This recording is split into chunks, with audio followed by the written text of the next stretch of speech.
আমরা শুনছি ছাত্র জীবনে দুই হুজুর, দুজনেই ভালো মানুষ, আল্লাহওয়ালা আলেম। তো একদিন বিকালবেলা আসরের পরে হাঁটতেছেন, তখন সকাল থেকে ওই দিন বৃষ্টি হইতেছিল, এই গুড়ি গুড়ি বৃষ্টি, অল্প অল্প কুদ্দুর কুদ্দুর হয়, কুদ্দুর থামে, আবার হয়, এই হালকা হালকা বৃষ্টি হচ্ছিল সারাদিন। তো উনি স্বাভাবিকভাবে এই হুজুর ওই আলেমকে বলতেছিলেন যে কি যে শুরু হইলো সারাটা দিন, হইলে একবারে হইলাই তো বৃষ্টি, বুঝেন নাই, একটু একটু করে হয়। তখন এই আলেমে দিন ওনারে বললেন, কি খবর হুজুর, বুদ্ধিটা কারে দিলেন, পরামর্শটা কাকে দিলেন যে একবারে বৃষ্টি হয়ে গেলে ভালো হইতো? এই বুদ্ধিটা দিছেন কাকে? কাকে? আল্লাহকে বুদ্ধি দিছে না তো আমনে আল্লাহরে বুদ্ধি দিবার কি? তখন তিনি বলছে, আস্তাগফিরুল্লাহ, হ্যাঁ ঠিকই তো, আমি ভুল করছি, আমার তো এই বলার অধিকার নাই।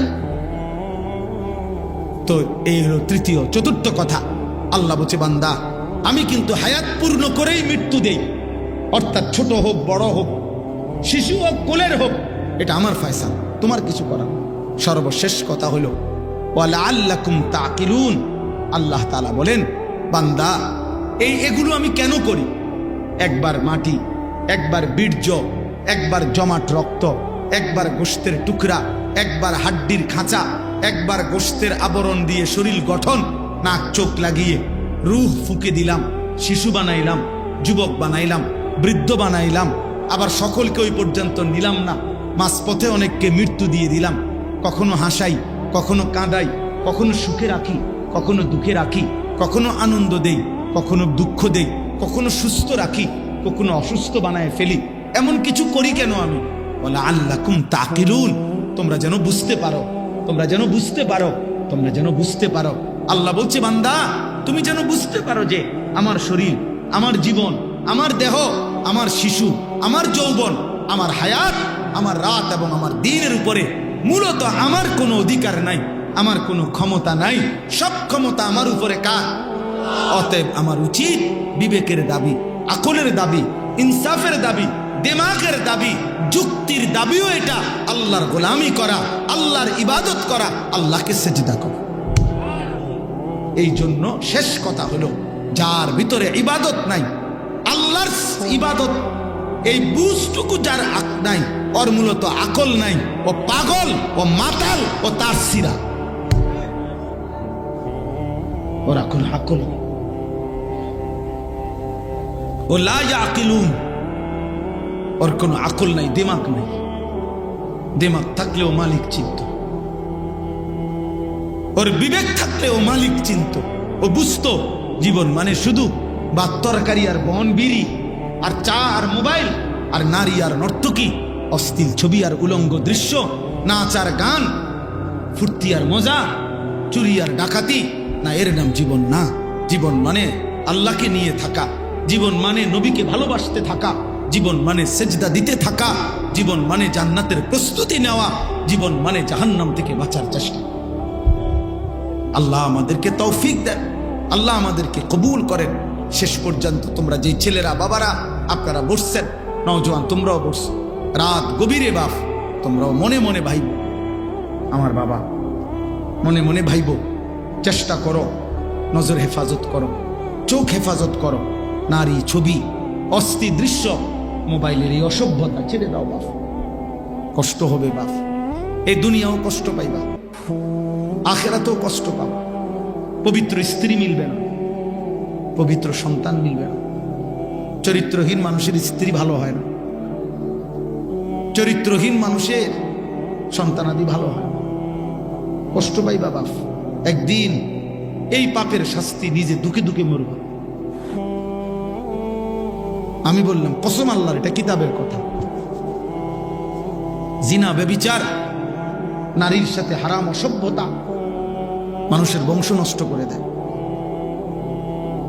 এখন তো বুঝতেছ না, মানুষের বেটি চাইতেছে, যেদিন দেখবা তোমার বিবাহিত স্ত্রী 2 নম্বর, তোমার মেয়ে 2 নম্বর, যেদিন দেখবা তোমার ছেলে লম্পট, সেদিন বুঝবা অপমান কাকে বলে, লজ্জা কাকে বলে। আজকে হয়তো তোমার দ্বারা তোমার বাবা লজ্জিত, তোমার বাবারে হয়তো কত মানুষে বলে যে আমাদের ফুলানা এরকম। তোমার বাবা হয়তো তোমার গাদ্দারির কারণে ওই যে প্রতিবন্ধী হাসে, এই মানে ব্রেনে কাজ করে না, কি করবে? এই জন্য বললাম আজকে হয়তো তোমার বাবা লজ্জিত, হয়তো কত মানুষ বলে যে হ্যাঁ আমাদের ফুলাকা এরকম। এই বাবার বারবার হয়তো মাথাটা ছোট হয়ে যায়, হয়তো আয়সা ঘরে বিবির কাছে বলে যে ছেলেটার এই অসভ্যতা আমারে কত মানুষের সামনে বেজ্জতি করে। তোমার এই চুল দেখা গাদ্দারের মতো তোমার বাবা ভয় পায়, মা ভয় পায়, বাবে যে অসৎ ওই যেমনি গার পাত দিব, কি করে না করে বলা যায়, যা পাত দিয়ে ফিসা দিয়ে ফেলে তার কপাল, যা আছে কপালে তার কপাল তে খাই। আহারে, এর ভবিষ্যৎ বলে, ওর ভবিষ্যৎটা কি, ওর আখিরাতটা কি, ওর পরকালটা কি, দুনিয়াটাই কি? মায়ের চোখের পানি দেখলে দুনিয়া কি হবে? মা যদি কাঁদে তোমার জন্য যে হাই ফুড কেমনে রুমইলি, তুই এক ওয়াক্ত নামাজ পড়ে, আমি কি তোরে 2টা বছর দুধ পান করাই নাই? আমি কি 9 মাস পেটে ধারণ করি নাই? কোনো মা যদি এটা একবার বলে ফেলে তখন তোমার অবস্থা কি হবে? মায়ের এক শব্দ দিন পর্যন্ত পৌঁছতে 1 সেকেন্ড দেরি হয়।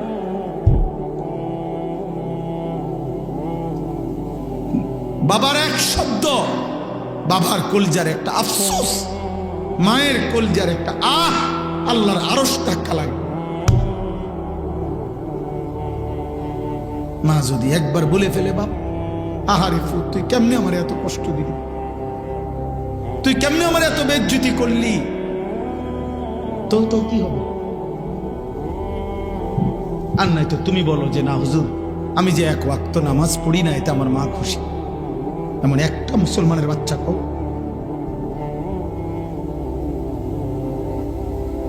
আমি যে হুজুর রাত ভোর নারীর ছবি দেখি, আমার বাবা বড় খুশি হুজুর। বলো ভাই, একটা মানুষের বাচ্চা কও? তো হইতে পারে তোমার বাপ তোমার ভয় পায়, সামনাসামনি কয় না, তুমি মাথা ফাটাই লাইবা, তুমি ঘর ভাঙ্গা লাইবা, তুমি হয়তো কয়েকবার হুমকি দিছ যে বেশি কথা কইলে বাইতে যাই কেমন, 2 চোখ যেদিকে যায় ওইদিকে যায়, তো ঠিক আছে, দমক দিয়া বাবারে মনে করো ভয় লাগাইলে আর কি, কিন্তু বাবার কলিজা, বাবার দিলে যদি ধাক্কা লাগে, বাবা যদি বলে ফেলে, মা যদি বলে ফেলে, আহাজারি করে, আমি এটা খুব ভয় পাই, খুব। নাই তো তোমাদের চুল এমন হবে কেন, চেহারা এমন হবে কেন, এত অল্প বয়সে আল্লাহরে এমন ভুলবা কেন? বলো না, এত কম বয়সে তো আল্লাহ বলার কথা না, এত অল্প বয়সে তো মুসলমানের সাহাবারা, 15 বছরের সাহাবী 2 জন বদরের যুদ্ধে লাইনে দাঁড়াইছে। একজন রাফে ইবনে খাদিজ, বুড়া আঙ্গুলের মধ্যে একটু ভর দিয়া দাঁড়াইছে, ওনারে দেখতে সাইজ মনে হয়েছে, নবী বলছে আচ্ছা তোমারে নিলাম। আর সামুরা ইবনে জুনদুব সমবয়সী আরেকজন সাহাবী, উনি এটা বুঝে নাই যে আঙ্গুলের উপরে যে হে ভর দিছে, বুঝেন নাই, মানে বুড়া আঙ্গুলটার মধ্যে একটু ভর দিয়া নিজের একটু উঁচা দেখাইছেন, ওই উনি দেখায় নাই, ওনারে বাদ দিয়া দিছে।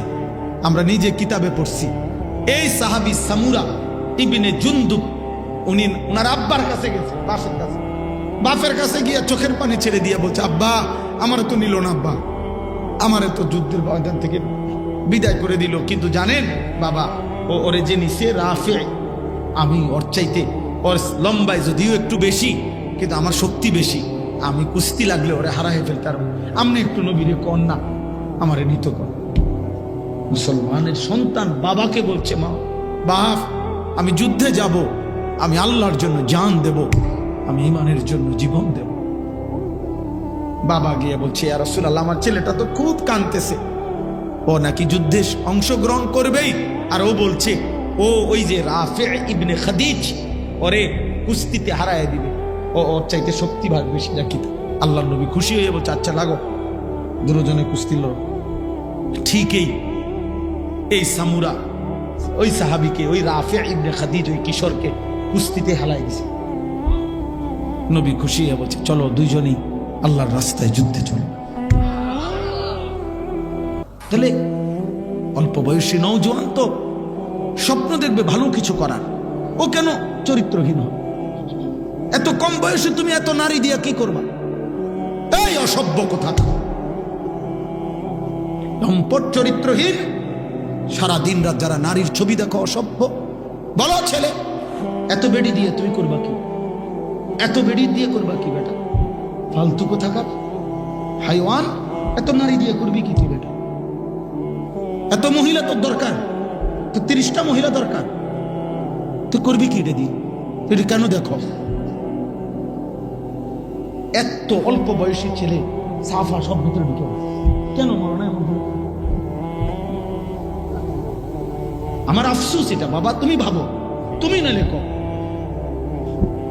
মাত্র 16 বছরে তো চেহারা আরেকটু নাদুস নুদুস সুন্দর থাকার কথা। মূল কারণ গুনাহ। হ্যাঁ, গুনাহ গুনাহ গুনাহ, মূল কারণ হচ্ছে গুনাহ। রাসূলুল্লাহ সাল্লাল্লাহু আলাইহি সাল্লামের এক সাহাবী আব্দুল্লাহ ইবনে হুযাফা সাহামী যুদ্ধের ময়দানে খ্রিস্টান বাহিনীর হাতে বন্দী হয়েছেন।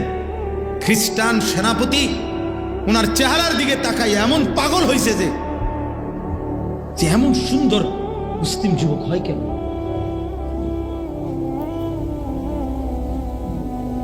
আর তোমরা এগুলা কি চুল রাখছো, কি চেহারা বানাইছো, কেমন লাগতেছে তুমি বলো বাবা? থাক, কষ্ট দিলাম তোমাকে, রাত গভীরে আর দেরি করলাম। ধমকানের মাকসাদ ঝগড়া না, ফেরানো। আমার কি আর দুশ্মনী আছে? আল্লাহ আমাদের সবাইকে মাফ করে দেন। এই মাহফিল, এই মাদ্রাসা, এই খেদমত, এই ফিকির, এই কষ্ট করে বসা আল্লাহ কবুল করে নেন। নিয়ত করো না বাপ, নিয়ত করে, আর সবাই যার যার তোমার নিয়ত তুমি যে ইনশাআল্লাহ হুজুর আমি চেষ্টা করবো নামাজ পড়তে, ফজরের নামাজ পড়ো, পারবা, হিম্মত করলে পারো। আল্লাহ কোরআনে বারবার বলছে, বান্দা আমি সাধ্যের অতিরিক্ত কাউকে কোনো আমল দেই, তুমি পারবা। কাজেই নজর হেফাজত করো, ফজরের নামাজ পড়ো, দেখো ইনশাআল্লাহ সুন্দর চেহারা। অল্প সময় পরীক্ষিত, চুল সুন্দর করো, চারদিকে চুল সমান রাখো সব, আর ফজরের নামাজ পড়ো ইনশাআল্লাহ। কসম আল্লাহ, কোনো পাউডার লাগবে না, ফেয়ারান লাগবে। আলহামদুলিল্লাহ নামাজি আমরা, কি এর পাউডার ফেয়ারান লাভলি, আমার বাপেও তো ছিলেন, কিনতাম আমি এগুলো। আমার নামাজই তো আমার সৌন্দর্য। আল্লাহ নবী সাল্লাল্লাহু আলাইহি সাল্লাম বলেছেন, মান কাসুরা সালাতুহু হাসুনা ওয়াজহু, যার নামাজ বেশি তার চেহারার সৌন্দর্যও বেশি। হাদিস। যেই উমর রাদিয়াল্লাহু তাআলা আনহু কিতাবে আছে 200টা ছাগল গুণনা রাখতে পারতো না। ছাগল চড়াইতে দিলে উনি বিকাল বেলা বলতে পারতো না যে কয়টা আছে কয়টা নাই, হারাই লাইছে কয়টা, উনি বুঝে কইতে পারতো না, হিসাব দিতে পারতো। তাহলে যিনি 200টা ছাগল গুনে দিতে পারতো না, সেই ওমর ইসলামের বরকতে, নবীর বরকতে এমন যোগ্যতা হয়েছে যে অর্ধ পৃথিবী বাদশাহী করছে। কি ছোঁয়া এটা! নবী সাল্লাল্লাহু আলাইহি সাল্লামের কি স্পর্শ, কি সান্নিধ্য, কি সান্নিধ্য এটা! হযরত উকবা ইবনে নাফি নবীজির একজন সাহাবী, মাত্র 22 বছর, গোটা আফ্রিকা মহাদেশের পুরাটা তিনি আল্লাহর কালেমা, ইমানের পতাকা উড়াইছেন।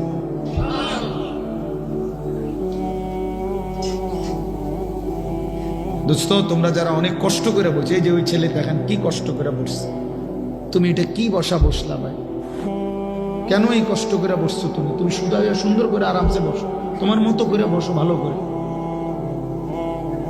এই পেরেশানি করে কতক্ষণ বসবা তুমি? ও আজ তো হলো ফজর পর্যন্ত, তো তাইলে তুমি একবার জন হয়েছে 3 ঘন্টাতে, আরেকবার 3 ঘন্টা। আমার ছোট ভাই বলে অনেকক্ষণ বয়ান করছে, মাশাআল্লাহ, ঠিক আছে, এর বয়স কম, এলে বেশি। এই জন্য বললাম, মজার একটা কথা শুনেন, আশ্চর্য একটা সত্য কথা আমার এখানে পরে মনে হয়েছে আর কি আছে। আমার তো বোন জামাইয়ের বাড়ি হলো ছোট শরীফপুর, কাছিয়া পুকুরি, মাওলানা লোকমান হাকিম, তো আমার আপন বোন জামাই। তো ছোটবেলায় আমার পুরা মনে, আমার বোনও রোজি গেলেও কইতে পারবে এই কথাটা।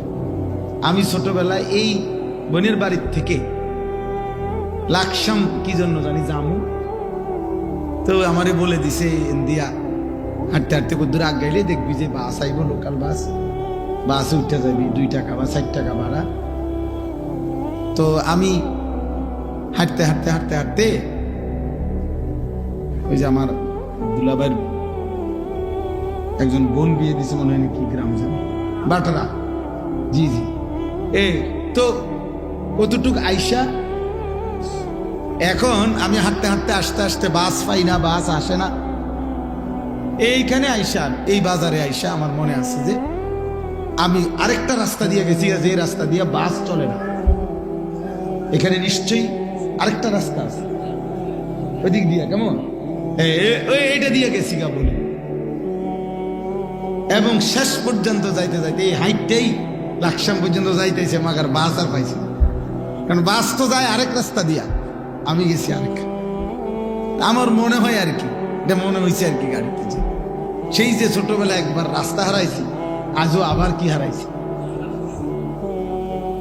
তাহলে রাস্তা হারাইলাম কেন আজকে? ওই যে মুন্সিরহাট বাজার থেকে আমি আসছি এখন 14 গ্রাম। যাই হোক, আল্লাহ আমাদেরকে মাফ করে দেন। তো আমি বলছিলাম ভাই, এই প্রথম কথা হলো আমার এটা, নওজোয়ান ছেলেরা তোমাদেরও দোস্ত, এমনি জীবন সুন্দর হবে।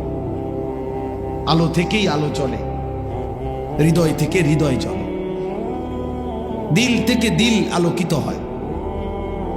এজন্য কোনো আল্লাহওয়ালা, কোনো আলেমে দিন, কোনো মুত্তাকি, নামাজি, দিনদার, ফরহেজগার, আল্লাহ ভীরু, এরকম কারো সংস্পর্শ, কারো ছোঁয়া, কারো সাথে উঠা বসা সম্পর্ক, এটা ছাড়া মানুষের জিন্দিগি ইমান আমলের উপরে গড়ে ওঠে। এটাই আউলিয়া কেরাম, এটাই বুজুর্গ, এটাই পীর, এটাই খানকা, এটাই দরবার, এটাই তাসাউফ, এটাই তাজকিয়া, এটাই আত্মশুদ্ধি। মানে হলো কোন জীবন্ত আল্লাহওয়ালার সংস্পর্শে নিজেকে সঁপে দেওয়া, যেন আমি উনার তত্ত্বাবধানে, উনার পরামর্শে, দিক নির্দেশনায় আমার জীবনটা আখিরাতের রঙে রঙিন করতে পারি। এটাই মূলত আসলে পীর মাশায়েখের মেহনত, আউলিয়া কেরামের মেহনত এটাই ছিল, এইটাই এখনো এটাই। কেউ যদি এর ব্যতিক্রম কিছু করে, ওইটা ধোঁকা। আউলিয়া কেরামের সাথে সম্পর্ক লাউ, কদু, হাঁস, মুরগা, খাসি, গরু, হ্যাঁ, এগুলা না। আমি শুধু দিয়েই যাবো, উনি শুধু নিয়েই যাইব, দিতে দিতে মুরিদ সব দিয়া ফেললো শেষ পর্যন্ত, আর শুধু ফিন্দার লুঙ্গিটা ছাড়া তার কাছে আর কিছুই নাই। আর উনি কেবল মুরিদরেই বলল দুনিয়া ছাড়ো, দুনিয়া ছাড়ো।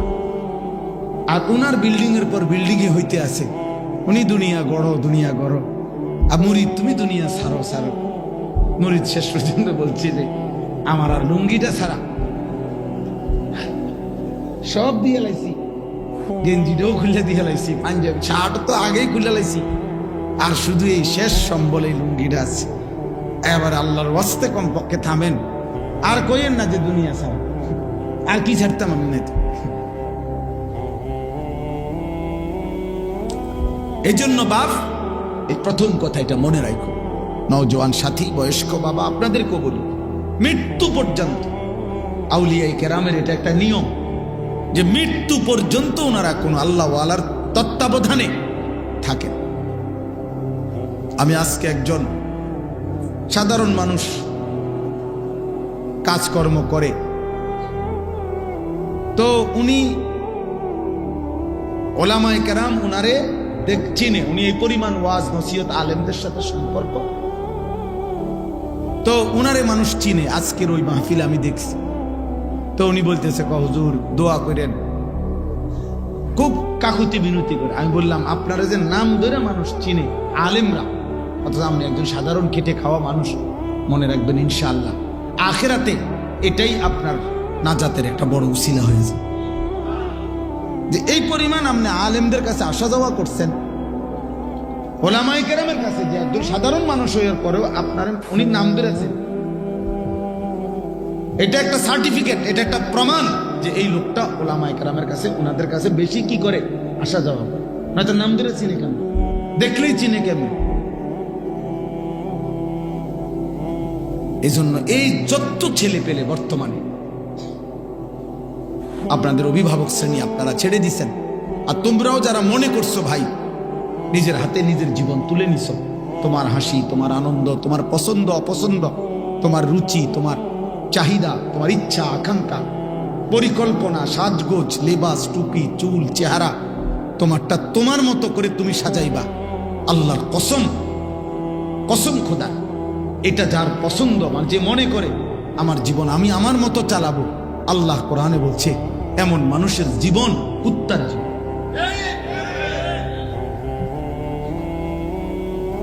খোদার কসম, এটা এমন জীবন কুত্তার জীবন। এই বল কোরআনুল কারীমে আছে, সূরা আরাফের মধ্যে আছে, ওয়াত্তাবা হাওয়াহু ফামাসালুহু কামাসালিল কালব, ফামাসালুহু কামাসালিল কালব। আল্লাহ বলছে মনের চাহিদার অনুসরণ করে। কিসের আল্লাহর বিধান, কিসের নবীর বিধান? আরে রাখ বেটা, কি এর হুজুরের কথা বেটা, থই সব কথা। শরীর আমার, স্বাস্থ্য আমার, টাকা আমার, আমার আব্বা বিদেশ, আমগো আবার কিসের অভাব বেটা? আমার যা মন চায় আমি তাই করব, আমার যেভাবে চুল রাখতে পারি আমি যাব, আমার ইউর লাইফ ইউর উইশ, ইউরোপের স্লোগান, পাশ্চাত্যের স্লোগান, ইয়াহুদিদের স্লোগান এটা দোস্ত। তোমার শরীর তোমার পছন্দ, তোমার জীবন তোমার choice, your life your choice, জীবন তোমার পছন্দ হতো। এখানে বাধা দিবে কে? বাধা দিবে কে? আজকে এই স্লোগান শোনানো হচ্ছে মেয়েদেরকে, ছেলেদেরকে। জেনারেল লাইনের লাখ লাখ ছেলে মেয়ে বুঝে যে আমার পছন্দ, এখানে ভালোবাসা বিষয়, আমার তাকে পছন্দ হয়েছে, আমি তাকে ভালোবাসি। এখানে সে হিন্দু না মুসলমান, এখানে ধর্ম টেনে আনতেছেন কেন? নাউজুবিল্লাহ।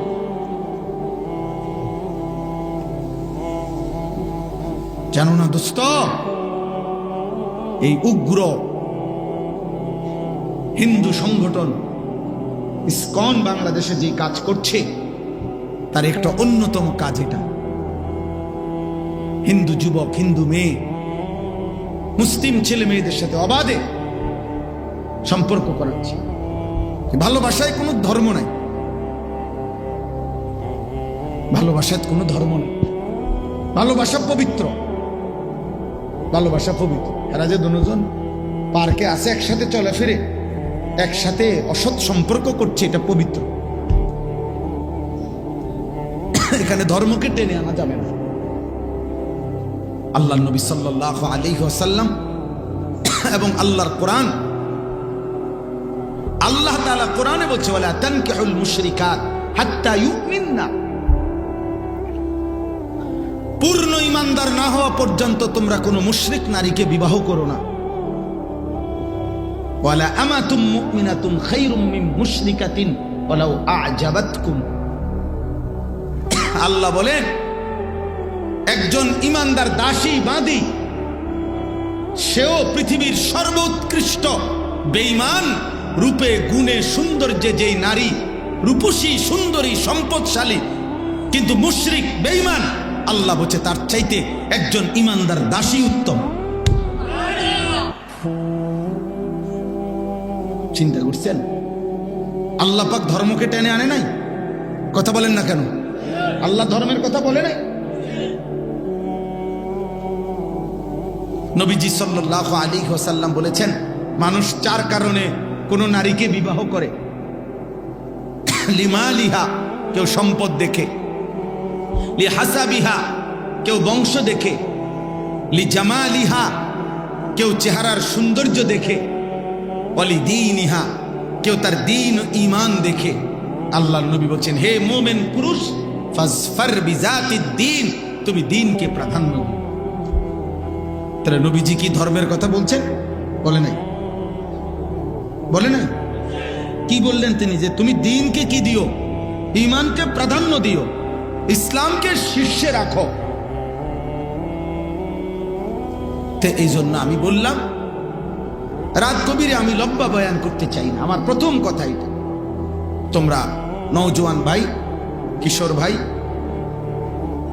কমপক্ষে তুমি তোমার হায়াতের উপরে নজর রাখো।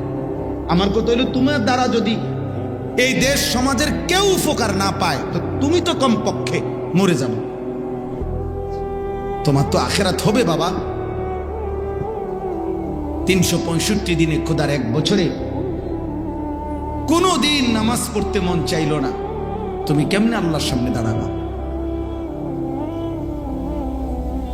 দিনের পর দিন, সপ্তাহ পর সপ্তাহ, মাসের পর মাস রাত কাটে নারীর ছবি দেখে, উলঙ্গ দৃশ্য দেখে। তোমার চোখ বন্ধ হলে ওই রবের সামনে তুমি কেমনে দাঁড়াবা? ফাকাইফা তাত্তাকুনা ইন কাফারতুম ইয়াওমান ইয়াজআলুল বিলদানা শিবা। আল্লাহ বলছে, আমার বান্দা, তুমি যে দিবানিশি আমার নাফরমানি করছো, সেই হাসরের দিন তুমি কেমনে বাঁচবা? যেদিন একদিনে, আল্লাহর কসম, আল্লাহ বলছে, একদিনে হাসরের মাঠের একদিনের কষ্টে, পেরেশানিতে, দুঃখে, যন্ত্রণায় কুলের বাচ্চা বুড়া হয়ে যাবে। আমার কাছে উর্দু কিতাব আছে, নূহ আলাইহিস সালামের একজন বংশধরকে, যিনি 450 বছর যার হায়াত পাইছিলেন, কিন্তু 450 বছরে যার চুল দাড়ি কোনোদিন সাদা হয় নাই, কালো ছিল। মানে যিনি বৃদ্ধ, এটা বুঝেনও নাই, দুর্বল হন নাই। ঈসা আলাইহিস সালাম উনাকে আল্লাহর হুকুমে কবর থেকে তুলছিলেন আর জিজ্ঞেস করছিলেন, হে নূহ নবীর বংশধর, 450 বছরে তো তোমার চুল দাড়ি কোনোদিন সাদা হয় নাই, এখন তোমার চুল দাড়ি সাদা দেখা যাচ্ছে কেন? তখন নূহ আলাইহিস সালামের বংশধর বলছিল, হে নবী ঈসা, বাস্তবিক অর্থেই 450 বছর দুনিয়ার হায়াতে আমার চুল দাড়ি সাদা ছিল না, কালোই ছিল। বৃদ্ধ কি, দুর্বলতা কি, আমি 450 বছরে কোনোদিন বুঝি নাই। কিন্তু খোদার কসম, হে নবী ঈসা, মৃত্যুর মুহূর্তে মালাকুল মউত আজরাইল যখন জান কবজ করে, জান কবজের ওই 1 মিনিটে 30 সেকেন্ডে আমার 450 বছরের যৌবন শেষ হয়ে আমার চুল দাড়ি সাদা বানায় ফেলছে। শুধু শুধু রূহ কবজের কষ্টটা, শুধু জান কবজের কষ্টটা। এরপরে তো কবর, এরপরে তো আখিরাত, এরপরে তো বিচারের মাঠ, এরপরে তো হাসরের ময়দান। এই জন্য আমি একটা আয়াত পড়ছি, 24 নম্বর পারা, 40 নম্বর সূরা, সূরায়ে মুমিন। এই সূরার এই আয়াতটার শুধু তরজমা বলি। 67 নম্বর আয়াত, আল্লাহ তাআলা আমাদেরকে এখানে বলছেন, বান্দা তুমি আমার কয়েকটা কথা মনে রাখো। আল্লাহ আমাদেরকে বলছে, মনে করেন আমাকে বলছে, যুবক ভাই তোমাকে বলছে, বয়স্ক বাবা আপনাকে বলছে। আল্লাহ বলছে, বান্দা 5টা কথা বলছে এই একটা আয়াতে। আল্লাহ বলছে, কথাগুলো তুমি মনে রেখো, আমি তোমারে বলে রাখলাম। 1, হুয়াল্লাযী খালাকাকুম মিন তুরাবিন সুম্মা মিন নুতফাতিন সুম্মা মিন আলাকা। এই হলো প্রথম কথা। এখানে সংক্ষেপ বিস্তারিত 7টা, অর্থাৎ আল্লাহ বলছেন, বান্দা মনে রেখো, মায়ের পেট থেকে তোমাকে আমি বের করার আগে এক কথায় বানাই নাই, এক শব্দে বানাই নাই। কুন, আমি কিন্তু সেই আল্লাহ যে কুন বললে হয়ে যায়। আমি যদি বলতাম কুন, তাহলেই হয়ে যেত, কিন্তু আমি তোমারে বানাইতে গিয়ে 7টা ধাপে আমি আল্লাহ মায়ের পেট থেকে তোমাকে বের করেছি। ধাপে ধীরে ধীরে, বড় বেশি যত্ন করে, মায়া করে, আমার নিজ কুদরতি হাতে অন্ধকারে মায়ের জড়ায়ুতে কাউকে না জানিয়ে আমি আল্লাহ একাই বড় বেশি আদর করে যত্ন করে নিজ হাতে তোমারে আমি সৃষ্টি করেছি। 7 ধাপে। কিসে? 1 মাটি, 2 বীর্যের ফোঁটা, 3 জমাট রক্ত, 4 গোশতের টুকরা, 5 হাড্ডির একটা কঙ্কাল, 6 হাড্ডির কঙ্কাল উপরে নাক চোখ কান লাগাইয়া গোশত দিয়ে শরীর গঠন, 7 রূহ ফুকে দিয়ে মায়ের পেট থেকে বের করছি। তুমি মনে রেখো বান্দা, তুমি আমার বড় বেশি যত্ন করো। তোমার আমি এক শব্দে বানাই নাই, কোন বলে বানাই নাই, নিজ হাতে বানাইছি। তুমি আমার শব্দে নয়, কুদরতি হাতে তো। সেই তুমি যাকে আমি আল্লাহ তাআলা 9 মাস অন্ধকার মায়ের রেহেমে এতটা যত্ন করে বানাইলাম, একটা একটা অঙ্গ আমি লাগাইছি, এই নাক চোখ কান হাত পাও। তোমার মাকে জিজ্ঞেস করো যে মা আপনাকে জিজ্ঞেস করছি নি আল্লাহ? পৃথিবীর কোনো মা বাপকে তো আল্লাহ জিগায় নাই। আল্লাহ বলছে আমার নিজ পছন্দে, ফি আইয়ি সূরাতিন মা শাআ রাক্কাবাক, আমি যেমনে চেয়েছি সাজিয়েছি। পরে আমি কালো বানাইলাম কেন? আমার ইচ্ছা হইছে। ওকে আমি সুন্দর বানালাম কেন? আমি আল্লাহর ইচ্ছা হইছে। ও কেন লম্বা? আমার ইচ্ছা। ও কেন বেটে? আমার ইচ্ছা। ও কেন স্বাস্থ্যবান? আমার ইচ্ছা। ও কেন দুর্বল হ্যাংলা? আমার ইচ্ছা। ও কেন ফর্সা? ও কেন শ্যামলা? ও কেন বাংলায় বলে? ও কেন ইংরেজি বলে? ও কেন উর্দু বলে? এ কেন হিন্দি বলে? আল্লাহ বলেন আমার ইচ্ছা। ওরে কেন এই মাটিতে দিলাম? ওরে কেন আরবের মাটিতে দিলাম? আমার ইচ্ছা।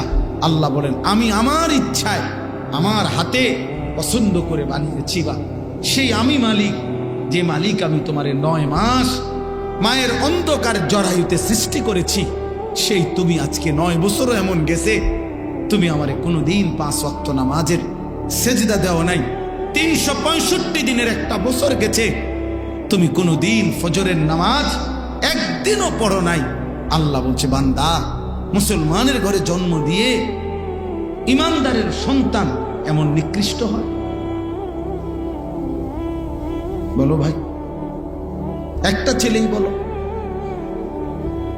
একজন ছেলে বলো। এমন অসংখ্য ছেলে তোমরা আছো এখানে, যার চেহারার মধ্যে বুঝাই যায় দেখলে 2, 4, 6 বছরে, 2, 4, 6 মাসে, 9 মাসে, 12 মাসে তুমি কোনোদিন ফজরের নামাজ পড়ো নাই। সারাদিনে 1 ওয়াক্ত নামাজের একটা সেজদা কপালে নাই। মনে রাখো বাবা, মুসলমানের সন্তান, ইমানদার মা বাবার সন্তান এমন নিকৃষ্ট জানোয়ার হইতে পারে। মুসলমানের বাচ্চা এমন নিকৃষ্ট নাফরমান হতে পারে। এই জন্য এই পৃথিবীর সবচেয়ে বড় অসভ্য, বেয়াদব, নিকৃষ্ট, সীমা লঙ্ঘনকারী, অহংকারী, জালেম, বেনামাজি, যে ছোটখাটো গাদ্দার না। কারণ সেজদা দিতে মেম্বার চেয়ারম্যানে বলে নাই, এমপি মন্ত্রী বলে নাই, এই গোটা কায়নাতের মালিক আল্লাহ। আর আমার আপনার অস্তিত্বের একটা নিঃশ্বাস যার হাতে, যার ইচ্ছা ছাড়া একটা নিঃশ্বাস পড়ে না। আমার 1 সেকেন্ড বেঁচে থাকার সুযোগ নাই, যে আল্লাহর ইচ্ছা ছাড়া সেই মহান মালিকের সেজদা যে দেয় না, ওই আল্লাহকে যে পাত্তা দেয় না, তার চাইতে বড় গাদ্দার, বেয়াদব আল্লাহর জমিনে আর কেউ নেই। জন্য মনে রাখো বেনামাজি, তোমার চাইতে নিকৃষ্ট কোনো বেয়াদব এই পৃথিবীতে নাই। ভাত খাও, শুধু খানা খাও, ঘুম যাও, অসুবিধা হয় না। খানা কুত্তাও খায়, পেশাব কুত্তাও যায়, ঘুম কুত্তাও যায়। লজ্জাস্থানের চাহিদা নারী দেখে দেখে পূরণ হচ্ছে, মজা পাইতেছ, আরাম চাহিদা।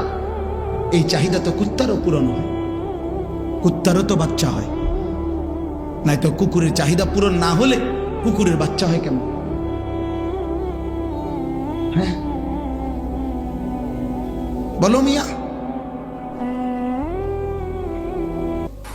বেনামাজি চেহারা দেখলে বোঝা যায় বাবা। আমি এখন দাঁড় করাই, বেনামাজির চেহারার মধ্যে ইমানের নূর থাকে না, মায়া থাকে না, দয়া থাকে না, রসকস থাকে না। কসম আল্লাহর, কালোই মনে হয়। পাউডার আর ফেয়ার অ্যান্ড লাভলি দিয়ে এই নোংরামি, অপরিচ্ছন্নতা, এই অন্ধকার ঢাকা যায়। হযরত আব্দুল্লাহ ইবনে আব্বাস রাদিয়াল্লাহু তাআলা আনহুমা, নবীজির সাহাবী, বলছেন যে আল্লাহর হুকুম মানে, নেক আমল করে, তার প্রথম পুরস্কার দিয়াউন ফিল ওয়াজহ, তার চেহারা আলোকিত হয়। কসম খোদা। এবং তিনি বলছেন গুনার প্রথম শাস্তি, গুনাহের প্রথম শাস্তি সাওয়াদুন ফিল ওয়াজহ, চেহারা কালো। নেকির দ্বিতীয় পুরস্কার নূরুন ফিল কলব, অন্তর আলোকিত হয়। গুনার দ্বিতীয় ক্ষতি যুলমাতুন ফিল কলব, অন্তর অন্ধকার। নেকির তৃতীয় পুরস্কার কুওয়াতুন ফিল বাদান, শরীরে শক্তি হয়। গুনার তৃতীয় ক্ষতি ওয়াহানুন ফিল বাদান, শরীর দুর্বল হয়ে যায়। নেকির চতুর্থ পুরস্কার সাআতুন ফির রিজক, রিজিক বেড়ে যায়। গুনার চতুর্থ শাস্তি দাইকুন ফির রিজক, রিজিক কমে যায়। নেকির পঞ্চম পুরস্কার মুহাব্বাতুন ফি কুলুবিল খালক, মানুষের অন্তরে ভালোবাসা তৈরি হয়। গুনার পঞ্চম শাস্তি বুগদাতুন ফি কুলুবিল খালক, মানুষের অন্তরে ঘৃণা তৈরি। এই জন্য চোরের মানুষ চোরে কয়, সুদখোররে মানুষ সুদখোরে কয়, বেবিচারী মদখোর নেশাখোররে মানুষ নেশা করিব। এমনকি আপন বন্ধুও তারে নেশা করিব। যে দুইজন এক লগে নেশা করে, যে দুইজন একসাথে সুদের ব্যবসা করে, এই সুদখোররে যদি জিগান যে তোর লগের হাতে কেমন, তেতে কি কইব? না, উনি জোনায়েত বাঁধবেন। কি বলবে? ওই বলবে সুদ কাটটা, সুদ কর। হ্যাঁ, তোমার সাথে বন্ধু ওই বলবে ও চরিত্রহীন। এজন্য দোস্ত, মন্দ লোকের কাছেও মন্দ, ভালো লোকের কাছেও মন্দ। আর ভালো মানুষ, নেককার মানুষ, ওই নেককারদের কাছেও ভালো, মন্দ লোকের কাছেও ভালো। কোন জুয়াখোরও মদখোরও যদি বলে যে এই লোকটা যদি নামাজি হয়ে থাকে, তার ব্যাপারে যদি বলে সে কেমন, ওই বলবে ভাই আমি খারাপ হইতে পারি কিন্তু উনি ভালো মানুষ। আমি মন্দ লোক ঠিক আছে ভাই, কিন্তু উনি ভালো মানুষ। এই জন্য তোমাদের অগণিত ছেলেকে আজকে তোমাদের বন্ধু নামের শয়তান নষ্ট করে দিছে, চরিত্রহীন বানায় দিছে।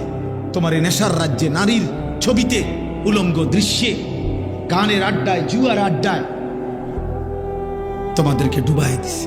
আর কোনোদিন হয়তো ওই তোমার আর টেনেও ধরবে না, ও কোনোদিন আর তোমারে ফেরাবারও চেষ্টা করবে না। হইতে পারে 12 বছর বয়সে কাউরে বিড়ি খানার অভ্যাস করাই দিছে, 60 বছর হয়ে গেছে, আজও বিড়ি খানার অভ্যাস ছাড়বে।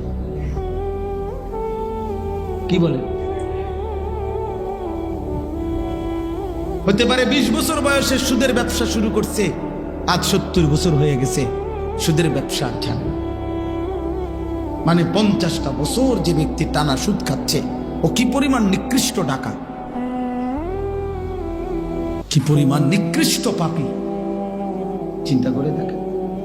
এই জন্য আল্লাহ তাআলা বলছে, বান্দা আমি কিন্তু তোমারে হঠাৎ করে সৃষ্টি করি নাই, ফু দিয়ে সৃষ্টি করি নাই, কোন বলে সৃষ্টি করি নাই।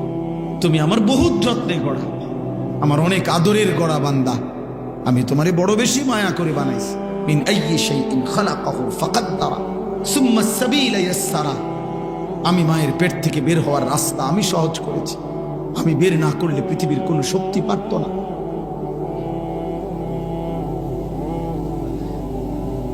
আমি পরিপক্ক না করলে এক ফোঁটা বীর্য কেমনে এমন সুন্দর মাটির, এমন সুন্দর মানুষের নাক চোখওয়ালা কেমনে বানায় না। এক ছোট বাচ্চা আদর করে দেখো ভাই, এক কোলের বাচ্চা কোলে নিয়ে দেখো, কি পরিমাণ মায়া লাগে। মনে হয় যেন পৃথিবীর সব ভালোবাসা, সব আদর, সব মায়া তার চেহারায় ভাসতেছে। কেন? বাচ্চারে সবাই আদর করে কেন? সবাই নাকে ধরে, ঠোঁটে ধরে, বাচ্চার গালে ধরে, ছোট বাচ্চার কেন? ওলামায়ে কেরাম বুজুর্গানে দ্বীন বলছে কেন জানেন? সবার, আমার বাচ্চা না হোক, যার হোক, পৃথিবীর যারই হোক, বাচ্চা মানেই আদরের, বাচ্চা মানেই মায়ার, বাচ্চা মানেই ভালোবাসার। এমন হয় কেন? মূল কারণ হলো বুজুর্গানে দ্বীন বলে ও তো গুনাহমুক্ত, তার তো কোনো পাপ নাই, গুনাহ নাই। গুনাহ মুক্ত হওয়ার কারণে সবার ভালোবাসার পাত্র সে। এই জন্য বাচ্চারে মানুষে কয় কি? মাসুম বাচ্চা। মানুষে কয় না যে একটা মাসুম বাচ্চা, মাসুম বাচ্চা কয় কা? মাসুম মানে তো গুনাহমুক্ত। এই জন্য নবীদেরকে মাসুম বলা হয়।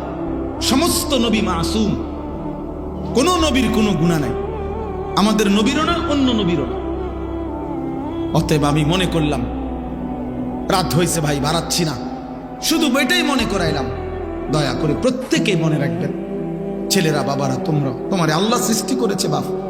ইউরোপের ওই বেঈমান, আজকে যেই বেঈমানদের মতো তুমি চুল রাখছো, এই বাবা, ওই বেঈমান তোমার সৃষ্টির পিছনে তার এক বিন্দু কোনো অবদান নাই। আল্লাহ পাক তোমাকে সৃষ্টি করেছে, এক পবিত্র মা তোমারে বুকের দুধ পান করাইছে। ওই বেঈমান তোমার জন্য কোনো রাত জাগে নাই, ওই বেঈমান তোমার জন্য কোনোদিন ঘুম মানে নাই, ওই বেঈমান তোমার জন্য 1 টাকা উপার্জন করে নাই, তোমার বাবা করেছে। তোমার মা তোমারে রক্ত পানি করে তারপরে তোমারে কোলে পিঠে করে লালন পালন করছে। এ তো তোমার মায়ের অবদান হইতে পারে, তোমার বাবার অবদান হইতে পারে। তোমার জন্য তোমার গ্রামবাসী দোয়া করছে, তোমার খালা, তোমার ফুফি, তোমার চাচি, তোমার মামা, সবাই তোমারে হাত বুলাইয়া দোয়া করে দিছে। তোমার গ্রামের ইমাম সাহেব তোমারে দোয়া করে দিছে। আজ তুমি সব ভুলে ওই বেঈমানের মতো চুল রাখলা কেন? ওই বেঈমানের মতো সাজলা কেন? ওই বেঈমান তোর বাপ। মুসলমানের বাচ্চা কার মতো চুল রাখলা? এত বড় নিকৃষ্ট হইলা কেমনে? এত বড় বেহায়া কেমনে হইলা বাবা? বলো।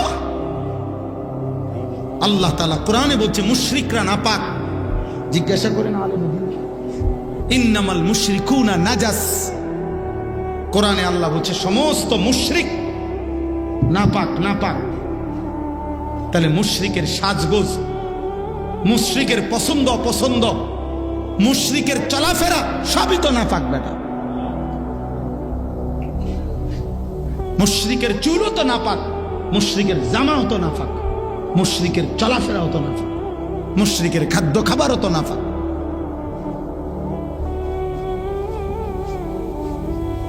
অসংখ্য ছেলে তোমাদের দিল মাইরা ফেলছো, তোমরা কলিজা পাথর হয়ে গেছে।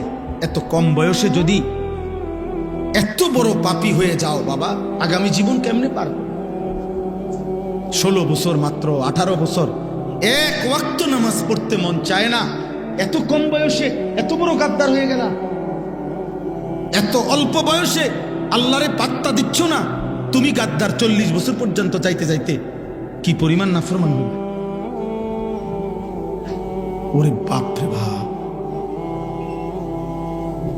তুমি তো আগামী দিনে দাজ্জাল হয়ে যাবে। ভেবে দেখো, তুমি বলো নাই তো এত কম বয়সে 1 ওয়াক্ত নামাজ পড়তে মন চায় না। এবার দ্বিতীয় শব্দ আল্লাহ বলছে সুম্মা ইউখরিজুকুম তিফলান সুম্মা লিতাবলুগু আশুদ্দাকুম সুম্মা লিতাকুনু শুয়ুখা। আল্লাহ বলে শোনো বান্দা, মায়ের পেট থেকে যখন আমি বের করেছি, এবার দুনিয়ার অবস্থা শোনো। আমি আল্লাহই তোমাকে মায়ের পেট থেকে শিশু হিসাবে আমি বের করেছি। কিছুদিন পরে পূর্ণ শক্তি যৌবন আমি পৌঁছিয়েছি, কিছুদিন পরে বৃদ্ধ আমি আল্লাহই বানিয়েছি। তাহলে মায়ের পেটের সেই 7 ধাপ সেও তো আমারই ছিল। আজ তুমি পৃথিবীতে যখন বাচ্চা, তখন তো আমিই বানাইছি। যখন তুমি যুবক, তখন তো আমিই বানাইছি। যখন তুমি বৃদ্ধ, আমিই বানাইছি। তাইলে আমারে চেনো না কেন? আমারে সেজদা করো না কেন? আমার নামাজ পড়ো না কেন? আমার গোলামি করো না কেন? বলে আমাদের কারো শৈশব আমরা নিজের ক্ষমতায় যুবক বানাইছি? কোন যুবক নিজের ক্ষমতায় বৃদ্ধ হইছে? নিজের ক্ষমতায় হইলে তো সে হইতেই চাইতো না।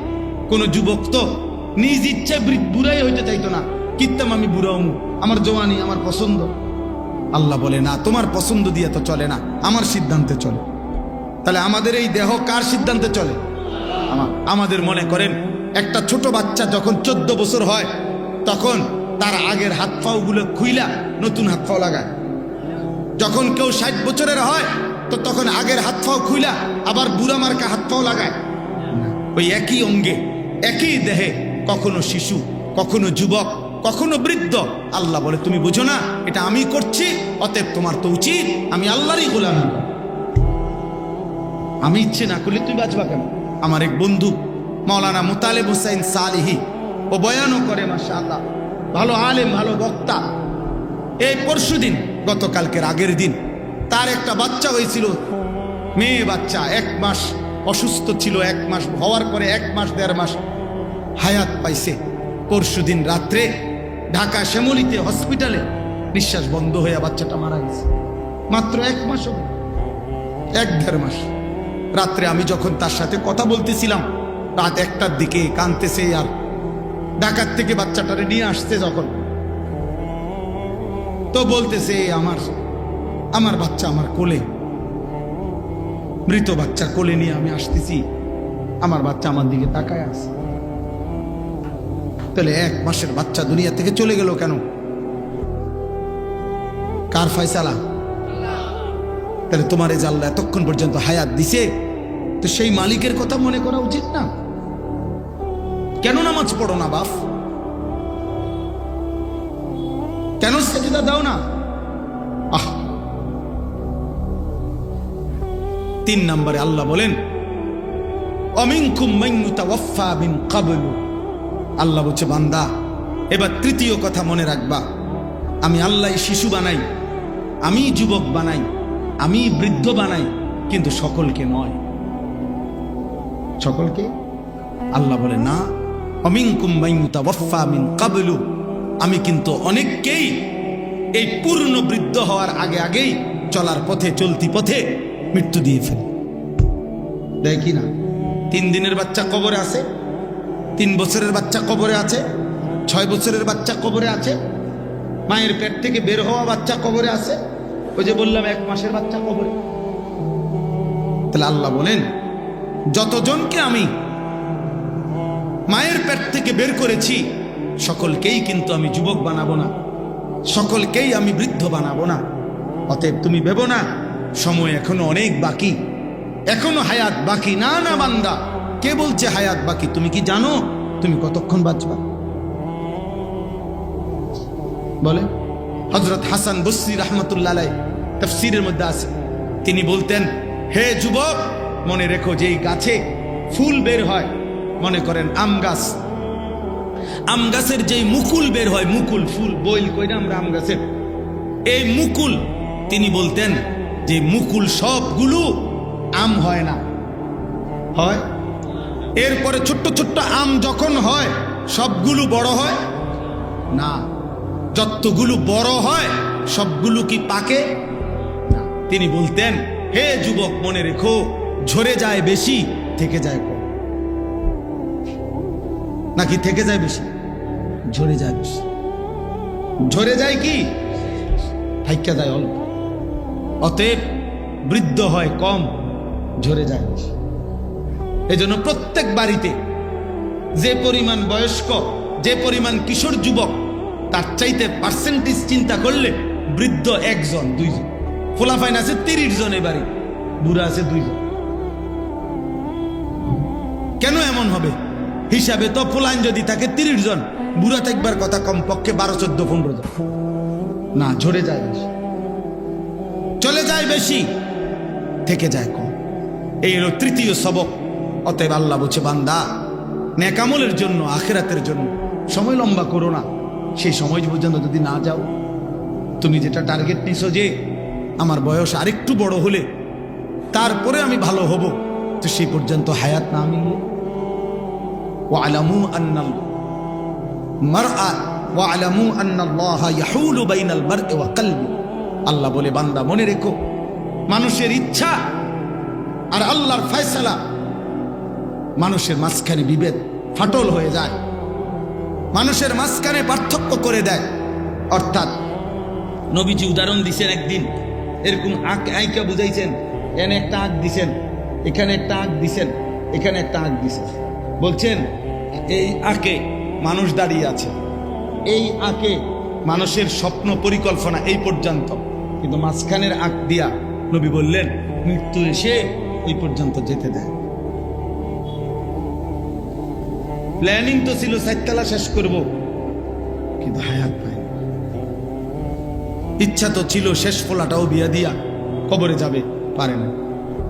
ইচ্ছা ছিল এই ছোট মেয়েটাও বিয়ে দিয়ে কবরে যাবে, পারে না। পারে সব মানুষ? এই পৃথিবীতে সব মানুষের সব স্বপ্নগুলো পূরণ হয়? অতএব আজই ইবাদত কর। কয়টা হলো কথা? 3টা। 1, মায়ের পেট থেকে 7 ধাপে আমি তোমাকে যত্ন করে সৃষ্টি করেছি, বড় বেশি আদর মায়া করে, তুমি আমাকে ভুলো না। 2, এই পৃথিবীর হায়াতে যদি আমি পূর্ণ হায়াতও দেই, শৈশব যৌবন বৃদ্ধ তা তো আমিই দেই, অতএব আমাকে ভুলো না। 3, আমি কিন্তু সকলকে পূর্ণ হায়াত দেই না, বৃদ্ধ পর্যন্ত মাঝ পথেই অনেককে মৃত্যু দিয়ে দেই, কাজে তুমি আমল করতে দেরি করো। 4 নম্বর, ওয়ালিতাবলুগু আজালাম মুসাম্মা, মনে রেখো আমি কিন্তু সকলকে যে বৃদ্ধ বানাই না, বরং মৃত্যু দিয়ে দেই, এটা কিন্তু অসময়ে না, অকালেও না, বরং আমি আল্লাহ প্রত্যেকের জন্য যেটুকু হায়াত বরাদ্দ রাখছি তাকদীরের মধ্যে, ওইটুকু হায়াত পূর্ণ করেই আমি সকলকে মৃত্যু। তাহলে কেউ অকালে মরে না, নির্দিষ্ট সময়েই মরে। এই জন্য আমাদের কারো এই কথা বলার অধিকার নাই যে আল্লাহ আমার দাদারে 60 বছর হায়াত দিলেন, আমারে কেন 20 বছরে মৃত্যু দিলেন, এ কথা বলার অধিকার আছে? তোমার দাদার মালিক তুমি, তোমার মালিক তুমি, তোমার দাদার সৃষ্টিকর্তা তুমি, তোমার সৃষ্টিকর্তা তুমি, তো তুমি জিজ্ঞাসা করার।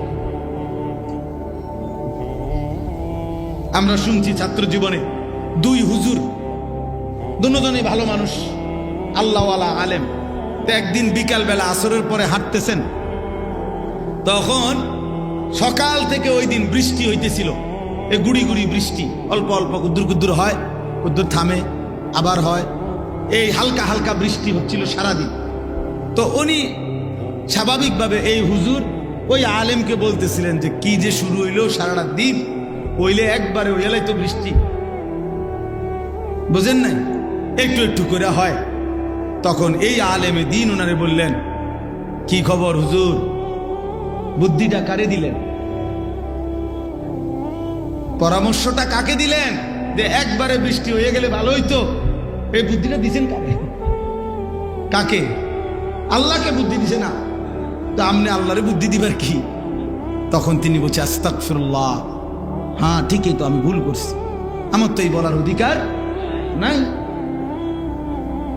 তো এই হলো তৃতীয়। 4র্থ কথা, আল্লাহ বলছে বান্দা আমি কিন্তু হায়াত পূর্ণ করেই মৃত্যু দেই, অর্থাৎ ছোট হোক বড় হোক, শিশু হোক কোলের হোক, এটা আমার ফয়সাল, তোমার কিছু করার।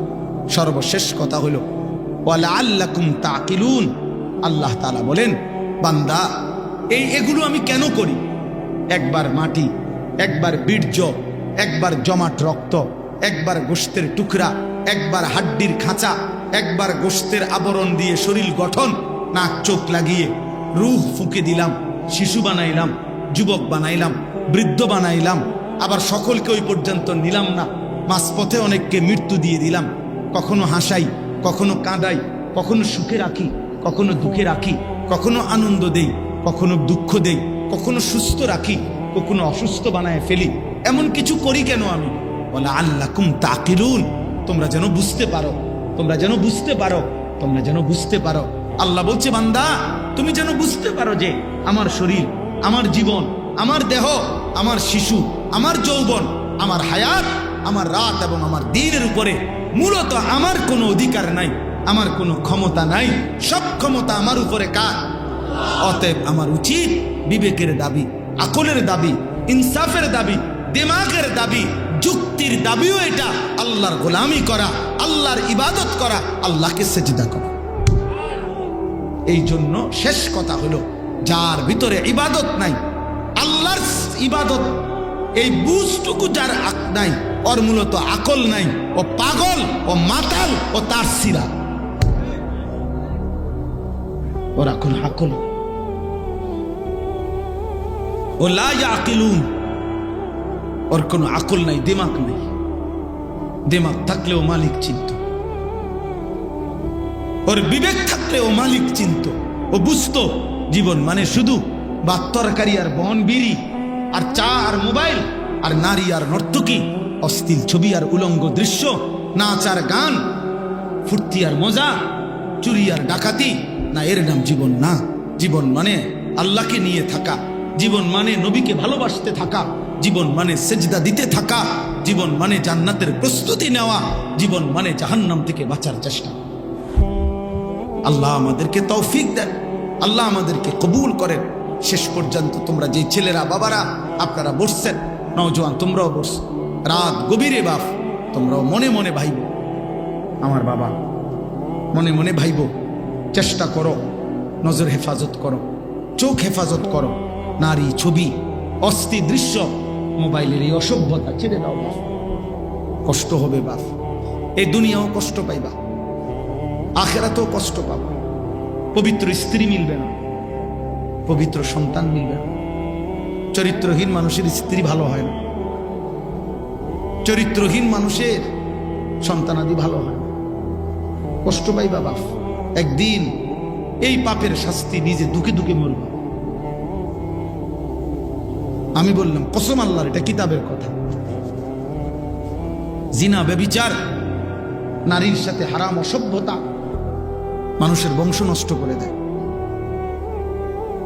এখন তো বুঝতেছ না, মানুষের বেটি চাইতেছে। যেদিন দেখবা তোমার বিবাহিত স্ত্রী 2 নম্বর, তোমার মেয়ে 2 নম্বর, যেদিন দেখবা তোমার ছেলে লম্পট, সেদিন বুঝবা অপমান কাকে বলে, লজ্জা কাকে বলে। আজকে হয়তো তোমার দ্বারা তোমার বাবা লজ্জিত, তোমার বাবারে হয়তো কত মানুষে বললে যে আমাদের ফুলাটা এরম। তোমার বাবা হয়তো তোমার গাদ্দারির কারণে ওই যে প্রতিবন্ধী হাসে, এই মানে ব্রেনে কাজ করে না, কি করবে? এই জন্য বললাম আজকে হয়তো তোমার বাবা লজ্জিত, হয়তো কত মানুষ বলে যে আমাদের ফোলা এরম। এই বাবার বারবার হয়তো মাথাটা ছোট হয়ে যায়, হয়তো আয়সা ঘরে বিবির কাছে বলে যে ছেলেটার এই অসভ্যতা আমারে কত মানুষের সামনে বেইজ্জতি করে। তোমার এই চুল দেখা গাদ্দারের মতো তোমার বাবা ভয় পায়, মা ভয় পায়, বাবে যে অসৎ ওই যেমনে গার পাক দিব, কি করে না করে বলা যায়। যা পাত দিয়ে ফিসা দিয়ে ফেল, তার কপাল যা আছে কপালে, তার কপাল থেকে খাই। আহারে, এর ভবিষ্যৎ বলে, ওর ভবিষ্যৎটা কি, ওর আখেরাতটা কি, ওর পরকালটা কি, দুনিয়াটাই কি? মায়ের চোখের পানি দেখলে দুনিয়া কি হবে? মা যদি কাঁদে তোমার জন্য যে হাই ফুড, কেমনে রুমইলি তুই 1 ওয়াক্ত নামাজ পড়ে, আমি কি তোরে 2টা বছর দুধ পান করাই নাই? আমি কি 9 মাস পেটে ধারণ করি নাই? কোন মা যদি এটা একবার বলে ফেলে, তখন তোমার অবস্থা কি হবে? মায়ের এক শব্দ দিন পর্যন্ত কষতে 1 সেকেন্ড দেরি হয়।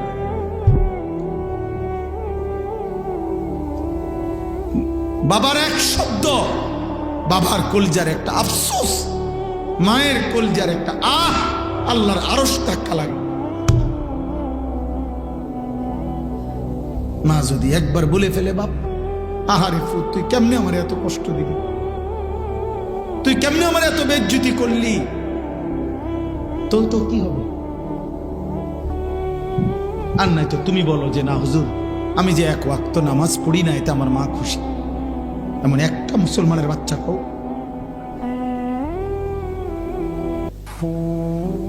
আমি যে হুজুর রাত ভোর নারীর ছবি দেখি, আমার বাবা বড় খুশি হুজুর। বলো ভাই, একটা মানুষের বাচ্চা কও। তো হইতে পারে তোমার বাপ তোমার ভয় পায়, সামনাসামনি কয় না, তুমি মাথা ফাটাই লাইবা, তুমি ঘর ভাঙ্গা লাইবা, তুমি হয়তো কয়েকবার হুমকি দিছো যে বেশি কথা পেলে বাঁচতে যাই, কেমন 2 চোখ যেদিকে যায় ওইদিকে যাই, তো ঠিক আছে, দমক দিয়া বাবারে মনে করো ভয় লাগাইলে আর কি। কিন্তু বাবার কলিজা, বাবার দিলে যদি ধাক্কা লাগে, বাবা যদি বলে ফেলে, মা যদি বলে ফেলে, আহাজারি করে। আমি এটা খুব ভয় পাই, খুব। নাই তো তোমাদের চুল এমন হবে কেন, চেহারা এমন হবে কেন, এত অল্প বয়সে আল্লাহরে এমন ভুলবা কেন? বলো না, এত কম বয়সে তো আল্লাহ বলার কথা না। এত অল্প বয়সে তো মুসলমানের সাহাবারা, 15 বছরের সাহাবী 2 জন বদরের যুদ্ধে লাইনে দাঁড়াইছে। একজন রাফে ইবনে খাদিজ, বুড়া আঙ্গুলের মধ্যে একটু ভর দিয়া দাঁড়াইছে। ওনারে দেখতে সাইজ মনে হয়েছে, নবী বলছে আচ্ছা তোমারে নিলাম। আর সামুরা ইবনে জুনদুব সমবয়সী আরেকজন সাহাবী, উনি এটা বুঝে নাই যে আঙ্গুলের উপরে যে হে ভর দিছে, বুঝেন নাই, মানে বুড়া আঙ্গুলটার মধ্যে একটু ভর দিয়ে নিজের একটু উঁচা দেখাইছে, ওই উনি দেখায় না, ওনারে বাদ দিয়ে দিছে। আমরা নিজে কিতাবে পড়ছি এই সাহাবী সামুরা ইবনে জুনদুব, উনি ওনার আব্বার কাছে গেছে, বাপের কাছে গিয়ে চোখের পানি ছেড়ে দিয়ে বলছে আব্বা আমারে তো নিল না, আব্বা আমারে তো যুদ্ধের ময়দান থেকে বিদায় করে দিল, কিন্তু জানেন বাবা ওরে যে নিছে রাফে, আমি ওর চাইতে, ওর লম্বায় যদিও একটু বেশি কিন্তু আমার শক্তি বেশি, আমি কুস্তি লাগলে ওরে হারাই ফেলতাম, আমনে একটু নবীরে কন না আমারে নিত কর। মুসলমানের সন্তান বাবাকে বলছে মা বাপ আমি যুদ্ধে যাব, আমি আল্লাহর জন্য জান দেব, আমি ঈমানের জন্য জীবন দেব।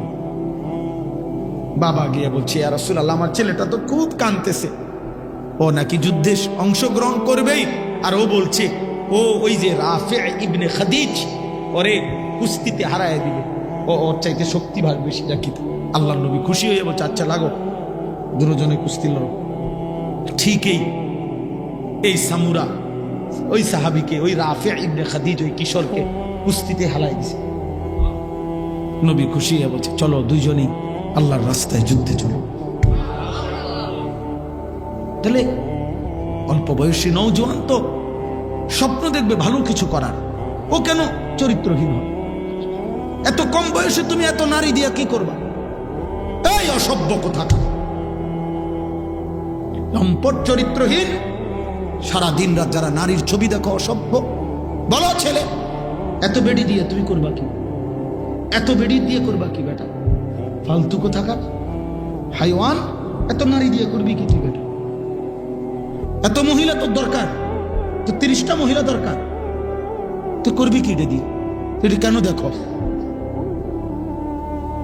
এত অল্প বয়সী ছেলে সাফা সব ভিতরে ঢুকে কেন বলো না? এমন হলো আমার আফসোস এটা বাবা, তুমি ভাবো, তুমি না লেখো। মাত্র 16 বছরে তো চেহারা আর একটু না দুষ্কৃত সুন্দর থাকার কথা। মূল কারণ গুনাহ। হ্যাঁ গুনাহ, গুনাহ, গুনাহ, মূল কারণ হচ্ছে গুনাহ। রাসূলুল্লাহ সাল্লাল্লাহু আলাইহি সাল্লামের এক সাহাবী আব্দুল্লাহ ইবনে হুযাফা সাহামী যুদ্ধের ময়দানে খ্রিস্টান বাহিনীর হাতে বন্দী হয়েছেন। খ্রিস্টান সেনাপতি ওনার চেহারার দিকে তাকাই এমন পাগল হয়েছে যে এমন সুন্দর মুসলিম যুবক হয় কেন?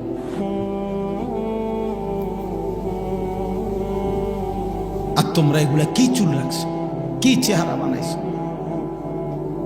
কেমন লাগতেছে তুমি বলো বাবা? থাক, কষ্ট দিলাম তোমাকে, রাত গভীরে আর দেরি করলাম না। ধমকানের মাকসাদ ঝগড়া না, ফেরানো। আমার কি আর দুশ্মনী আছে? আল্লাহ আমাদের সবাইকে মাফ করে দেন। এই মাহফিল, এই মাদ্রাসা, এই খেদমত, এই ফিকির, এই কষ্ট করে বসা আল্লাহ কবুল করে নেন। নিয়ত করো না বাবা, নিয়ত করে, আর সবাই যার যার তোমার নিয়ত তুমি যে ইনশাআল্লাহ হুজুর আমি চেষ্টা করবো নামাজ পড়তে, ফজরের নামাজ পড়ো, পারবা, হিম্মত করলে। আল্লাহ কোরআনে বারবার বলছে বান্দা আমি সাধ্যের অতিরিক্ত কাউকে কোনো আমল দেই, তুমি পারবা। কাজেই নজর হেফাজত করো, ফজরের নামাজ পড়ো, দেখো ইনশাআল্লাহ সুন্দর হবে চেহারা। অল্প সময় পরীক্ষিত, চুল সুন্দর করো, চারদিকে চুল সমান রাখো, আর ফজরের নামাজ পড়ো, ইনশাআল্লাহ কসম আল্লাহ, কোনো পাউডার লাগবে না। ফেয়ার অ্যান্ড লাভলি, আলহামদুলিল্লাহ নামাজি আমরা, কি এর পাউডার ফেয়ার অ্যান্ড লাভলি, আমার বাপেও তো ছিলেন, কিতাম আমি বলেন, আমার নামাজই তো আমার সৌন্দর্য।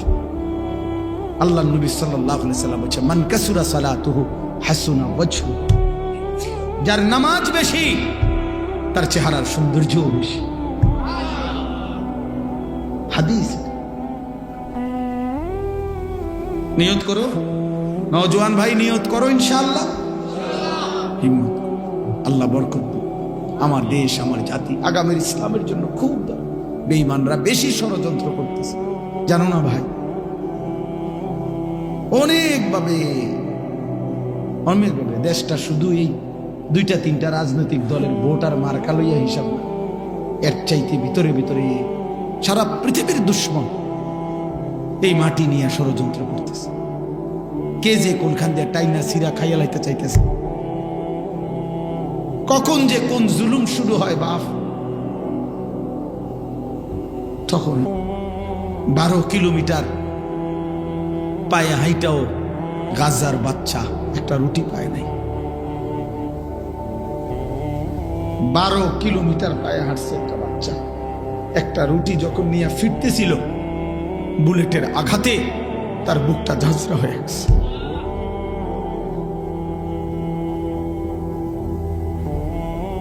এই জন্য আমি অনেক অস্থিরতা বোধ করি, মনে মনে ভাবি আর কি, যাহায় তোমরা যেভাবে গুনার মধ্যে ডুবে যাচ্ছ ছেলেরা, তোমাদেরই তো ভবিষ্যৎ আগামী। স্বাভাবিকভাবে এখন যার বয়স 60 বছর 70 বছর, স্বাভাবিক হিসাবে তো উনি তোমার আগে মারা যান। আর আল্লাহ যদি তোমার হায়াত দেয়, তোমরা একটু হায়াত পাইবা আগামী 40 বছর। তো ওই পর্যন্ত এভাবে যদি গুনাহ চলতে থাকে, এভাবে তোমাকে বয়সীরা যদি অসভ্যতা করতে থাকো, তো তোমাদের হাতে আগামী ভবিষ্যৎ কেমনে নির্মাণ? তোমাদের আগামীর পৃথিবী কে গড়ে দিবে? একজন ছেলেই ভাব, আমি ভোটের জন্য আসি না, আমার কোনো মার্কা নাই, আমি কোনো প্রার্থী না, আমার এটা নির্বাচনী জনসভা, আখেরাতে এক ফেরিওয়ালা। আমার তো বাড়ি এখানে নাঙ্গলকোট, আমরা বাড়ি, আমার বললাম না, ও যে আমার বাগিনা, আপন বাগিনা, ও তো আমার মেজ বোনের ছেলে। তাহলে সবাই আমরা আপনার পরিচিত, আমরা আমরা আমরা ইনশাল্লাহ এখন দোয়া করি এই গভীর রাতে, চলো তওবা করি। বয়স্ক বাবা যারা বিড়ি সিগারেট খান, আব্বা আপনার কাছে হাত জোর করে, এত বয়স হয়ে গেছে এখনো বিড়ি সিগারেট খান, এটা মানায় না বাপ।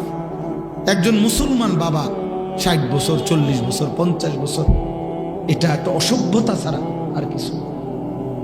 একজন মুসলমান এত বয়সেও এমন অভদ্র হয়। 60 বছর বয়সে আপনি এখনো গালি দেন কথায় কথায়, এটা ঠিক না। 60 বছর 50 বছর 70 বছর এখনো চা দোকানে বসে বসে টেলিভিশনের নাচ গান নর্তকীর ছবি দেখেন, নাটক সিনেমা দেখেন, আপনার এটা অসভ্যতা। অসভ্য। আপনি খবরে যাইতেন না? হ্যাঁ, আপনি মরতেন না? আরো কত বছরের হায়াত নিয়ে আসছেন? 600 বছর 700 বছর। তাইলে কবর দেখা যায়, আপনার কবর দেখা যায়। হযরত ওমর ইবনে আব্দুল আজিজ কবরের সামনে দাঁড়িয়ে, কিতাবে আছে, কবরকে ডাক দিতেন কবরস্থানে গিয়ে। বিশ্ববিখ্যাত বুজুর্গ ছিলেন, ইসলামের 5ম খলিফা। তিনি বলতেন, আইয়ুহাল কবর মাযা ফাআলতা বিল আহিব্বা, আমার স্বজন, আমার বন্ধু, আমার আত্মীয়, আমার বংশধর, এই কবর কি করেছো তাদের সাথে বলো না? আমার বাপের লগে তুমি কি আচরণ করছো? আমার চাচা, আমার দাদা, আমার ভাই, আমার মামা, আমার ফুফা, তাদের সাথে কবর তুমি কি করছো কহ? তো উনি কানতেন আর বলতেন, সাথের যারা ছিল বলতেন, শোনো, কবর আমারে বলতেছে, ওমর ইবনে আব্দুল আজিজ, তোর আত্মীয় স্বজন সবাই হাড্ডি চামড়া গোশত খুলে খুলে মাটির সাথে মিশাই দিছিস, তুই খুঁড়ে দেখ মাটিতে, তোর বাবার অস্তিত্ব আর কিছু খুঁজে পাবি না। কাউকে আমি কবর কাউকে আস্থা রাখি নাই, রেজা করে ফেলেছে। অতএব মৃত্যু থামাই দিবে বাপ। আল্লাহ আমাদেরকে হেফাজত করেন, ঈমান আমল দান করেন, তাকওয়া তাহারত দান করেন, জীবন সুন্দর করেন, জীবন সুন্দর করেন।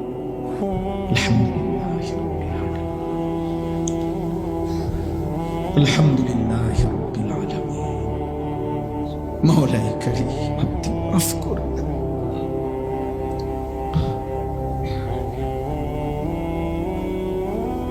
হায় মাওলা মাফ করে দেন। মাফ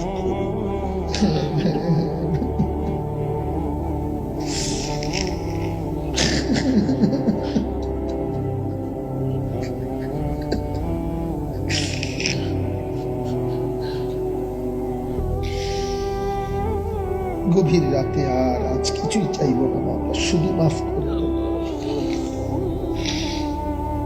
মাফ করে দেন।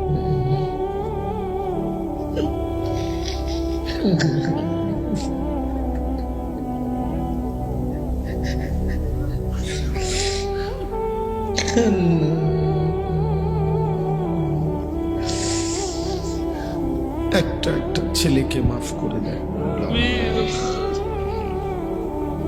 ওরা বুঝে নাই আল্লাহ, ওরা বুঝে নাই। খুনা ওদেরকে ভুলায় দিছে, মোবাইল ওদেরকে ভুলায় দিছে, বন্ধুদের আড্ডায় ওরা ভুলে গেছে আপনাকে মাওলা। আজ রাত গভীরে ওদের কপাল সেজদাওয়ালা বানিয়ে দেন, ওদের চুপ চেহারা আখলাক সুন্দর করে দেন। আপনি চাইলে ওরা বদলে যাবে মাওলা, আপনি চাইলে বদলে যাবে। আমি ভিক্ষা চাই না, আমি ভিক্ষা চাই, আমি ভিক্ষা চাই না। প্রতিটা ছেলেকে বদলে দেন, প্রতিটা ছেলেকে বদলে দেন আল্লাহ। ওদেরকে আগামীর ইসলামের জন্য কবুল করে নেন, ফজরের মুসল্লি বানিয়ে দেন, চোখ হেফাজত করার তৌফিক দেন, নারীর ধোঁকা থেকে বাঁচান মাওলা, বাঁচান মাওলা, বাঁচান, বাঁচান মাওলা, বাঁচান। আল্লাহ আমার বয়স্ক বাবাদেরকে আরো বেশি নেক আমলের তৌফিক দেন, মা বোনদেরকে পর্দা পুশিদা দান করেন, আবেদা সালিহা মা ফাতেমা রাবিয়া বসরিয়ার মতো বানিয়ে দেন আল্লাহ। ছোট ছোট মাসুম বাচ্চাদেরকে ঈমান আমল দান করেন, মাদ্রাসা খানা কবুল করে নেন, জরুরত সব পূরণ করে দেন আল্লাহ। আপনি চাইলে সব হবে মাওলা, আপনি না চাইলে কিছুই মিলবে না। আপনি রহম করেন, আপনি রহম করেন, আপনি রহম করেন। আপনার রহমের এক ফোঁটা দেন মাওলা, মাদ্রাসার হাজাত পূরণ করে দেন, ছাত্র ওস্তাদ ইখলাস তাকওয়া দান করেন আল্লাহ। আজকের এই আয়োজনে বরকত দান করেন, যার যেটুকু ভালোবাসা দান সহযোগিতা ছিল সকলকে আপনি উত্তম বিনিময় দান করেন। সমস্ত কবরবাসীদেরকে মাফ করে দেন, কিয়ামত পর্যন্ত কবরের আযাব মাফ করে দেন আল্লাহ। আমরা যারা জীবিত আমাদেরকে মাফ করে দেন আল্লাহ। চোখ বন্ধ করতে ভয় হয়, ঘুম যেতে ভয় হয়, যদি চোখ আর না মেলে মাওলা, যদি ঘুম আর না ভাঙ্গে, এত গুনাহ নিয়ে কবরে যাব কেমনে মাওলা? হাসরের ময়দানে দাঁড়াবো কেমনে? মদিনার বন্ধুর সুপারিশ চাইবো কেমনে? হাউজে কাউসারের পানি চাইবো কিভাবে মাওলা? মাফ করে দেন, আজই মাফ করে দেন, এখনই মাফ করে দেন, মাফ করে দেন। যার যত নেক তামান্না পূরণ করে দেন, অসুস্থ বিমারি যারা শিফা করে দেন, দেশে প্রবাসে বিদেশে যে যেখানে আছে নিরাপদে রাখেন মাওলা। কামাই রুজিতে হালাল বরকত দেন, হারাম থেকে বাঁচান, গুনাহ থেকে বাঁচান আল্লাহ, হারাম থেকে বাঁচান। আমার দেশকে নিরাপদ করে দেন আল্লাহ, আমার দেশকে নিরাপদ করে দেন। একজন ইনসাফকার ন্যায়পরায়ণ শাসক আমাদেরকে দিয়েন, আর কোন জালেমের হাতে তুলে দিয়েন না। আর জুলুমের শিকার হতে চাই না রে মাওলা। ইজ্জত নিয়ে কোরআন বুকে সেজদা দিয়ে বাঁচতে চাই। আল্লাহ গাজা ফিলিস্তিনের মুসলমানকে চূড়ান্ত বিজয় দেন।